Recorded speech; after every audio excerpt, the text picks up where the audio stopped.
इन्द्र उवाच नमः कमलवासिन्यै नारायण्यै नमो नमः। कृष्णप्रियायै शारायै पद्मायै च नमो नमः। पद्मपत्रेक्षणायै च पद्मास्यायै नमो नमः। पद्मासनायै पद्मिन्यै वैष्णव्यै च नमो नमः। सर्वसम्पत्स्वरूपायै सर्वदात्र्यै नमो नमः। सुखदायै मोक्षदायै सिद्धिदायै नमो नमः। हरिभक्तिप्रदात्र्यै च हर्षदात्र्यै नमो नमः। कृष्णवक्षस्थितायै च कृष्णेशायै नमो नमः। कृष्णशोभास्वरूपायै रत्नाढ्यै नमो नमः। सम्पद्धिष्ठातृदेव्यै महादेव्यै नमो नमः।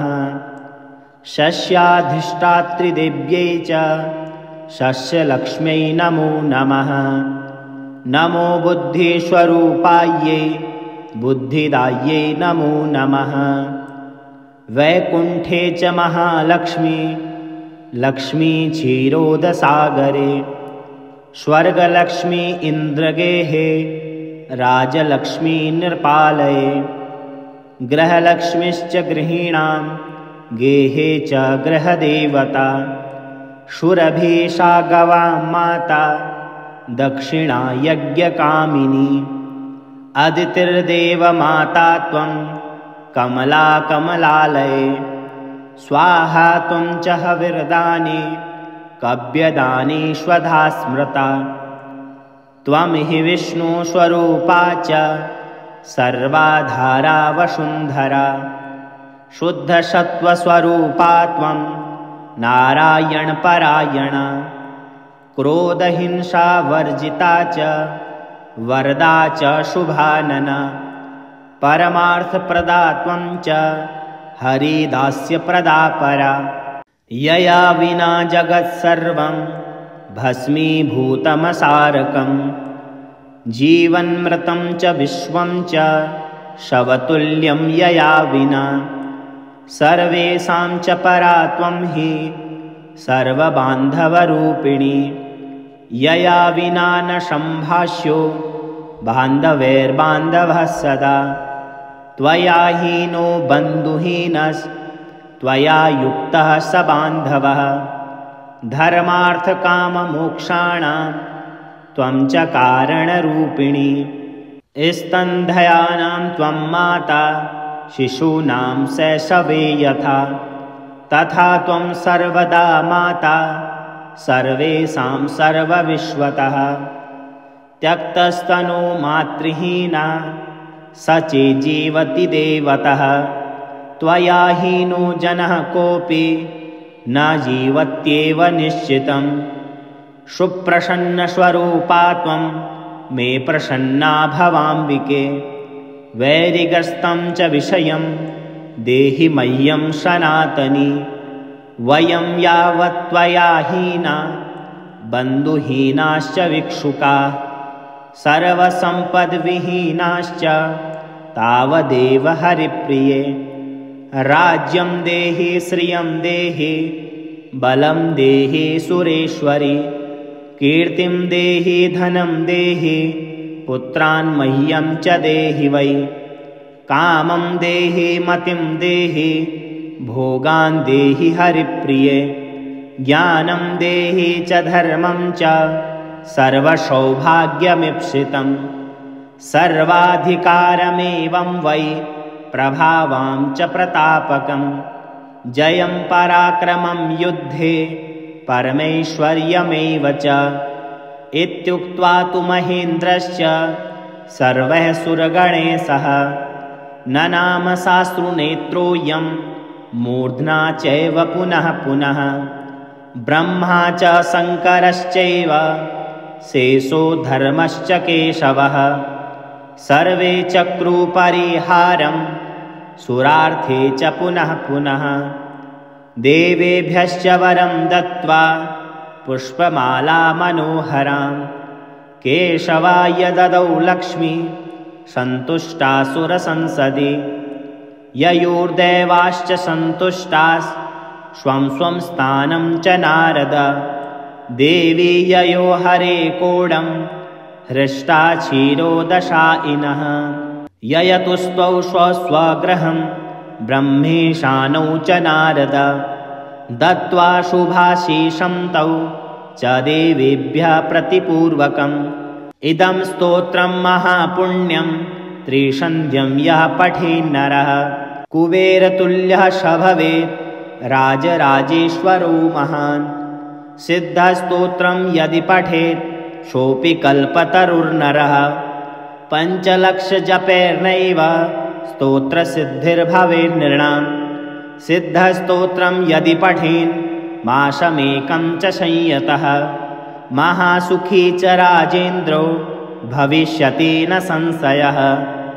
नमः कमलवासिन्यै नारायण्यै नमो नमः कृष्णप्रियायै शारायै पद्मायै च नमो नमः पद्मपत्रेक्षणायै च पद्मास्यायै नमो नमः पद्मासनायै पद्मिन्यै वैष्णव्यै च नमो नमः सर्वसम्पत्स्वरूपायै सर्वदात्रे नमो नमः सुखदायै मोक्षदायै सिद्धिदायै नमो नमः हरे भक्तिप्रदात्रे च हर्षदात्रे नमो नमः कृष्णवक्षस्थितायै च कृष्णेशायै नमो नमः कृष्णशोभास्वरूपायै रत्नाढ्यै नमो नमः सम्पद्धिष्ठातृदेव्यै महादेव्यै नमो नमः शस्याधिष्ठातृदेव्यै च शस्यलक्ष्म्यै नमो नमः नमो बुद्धिस्वरूपायै बुद्धिदायै नमो नमः वैकुण्ठे च महालक्ष्मी लक्ष्मी क्षीरोदसागरे स्वर्गलक्ष्मी इन्द्रगेहे राजलक्ष्मी निर्पालये गृहलक्ष्मीश्च गृहीणां गेहे च गृहदेवता शुरभीषा गवां माता दक्षिणा यज्ञकामिनी अदितिर्देवमाता त्वं कमला कमलालये स्वाहा त्वं च हविर्दाने कव्यदाने स्वधा स्मृता त्वं हि विष्णुस्वरूपा च सर्वाधारा वसुन्धरा शुद्धसत्त्वस्वरूपा त्वं नारायणपरायणा क्रोधहिंसावर्जिता च वरदा च शुभानना परमार्थप्रदा त्वं च हरिदास्यप्रदा परा यया विना जगत्सर्वं भस्मीभूतमसारकम् जीवन्मृतं च विश्वं च शवतुल्यं यया विना सर्वेषां च परा त्वं हि सर्वबान्धवरूपिणी यया विना न सम्भाष्यो बान्धवैर्बान्धवः सदा त्वया हीनो बन्धुहीनस्त्वया युक्तः स बान्धवः धर्मार्थकाममोक्षाणां त्वं च कारणरूपिणी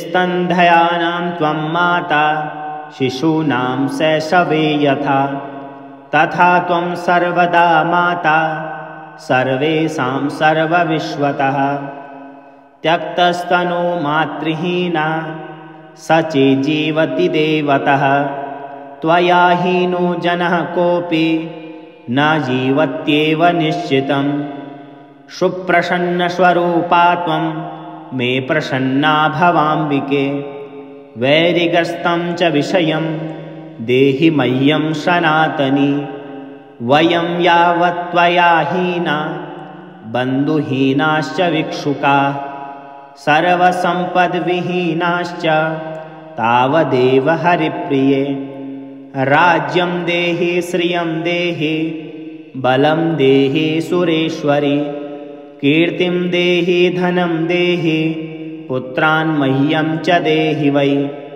कामं देहि मतिं देहि, भोगान् देहि हरिप्रिये, ज्ञानं देहि च धर्मं च, सर्वसौभाग्यमीप्सितं। सर्वाधिकारमेवं वै प्रभावां च प्रतापकं, जयं पराक्रमं युद्धे परमैश्वर्यमेव च। इत्युक्त्वा तु महेन्द्रश्च सर्वैः सुरगणैः सह ननाम साश्रुनेत्रोऽयं मूर्ध्ना चैव पुनः पुनः। ब्रह्मा च शङ्करश्चैव शेषो धर्मश्च केशवः, सर्वे चक्रुपरिहारं सुरार्थे च पुनः पुनः। देवेभ्यश्च वरं दत्त्वा पुष्पमाला मनोहरां, केशवाय ददौ लक्ष्मी सन्तुष्टासुरसंसदि। ययोर्देवाश्च सन्तुष्टास् स्वं स्वं स्थानं च नारद, देवी ययो हरे कोडं हृष्टा क्षीरोदशायिनः। ययतुस्त्वौ स्वस्वगृहं ब्रह्मेशानौ च नारद, दत्त्वा शुभाशीषं तौ च देवेभ्यः प्रतिपूर्वकम्। इदं स्तोत्रं महापुण्यं त्रिसन्ध्यं यः पठेन्नरः, कुबेरतुल्यः स भवेत् राजराजेश्वरो महान्। सिद्धस्तोत्रं यदि पठेत् सोऽपि कल्पतरुर्नरः, पञ्चलक्षजपैर्नैव स्तोत्रसिद्धिर्भवेन्नृणाम्। सिद्धस्तोत्रं यदि पठेन् मासमेकं च संयतः, महासुखी च राजेन्द्रो भविष्यति न संशयः। इति ब्रह्मवैवर्तमहापुराणे द्वितीयप्रकृतिखण्डे नारदनारायणसंवादे 49तमोऽध्याये महेन्द्रकृत श्रीमहालक्ष्मीस्तोत्रं सम्पूर्णम्।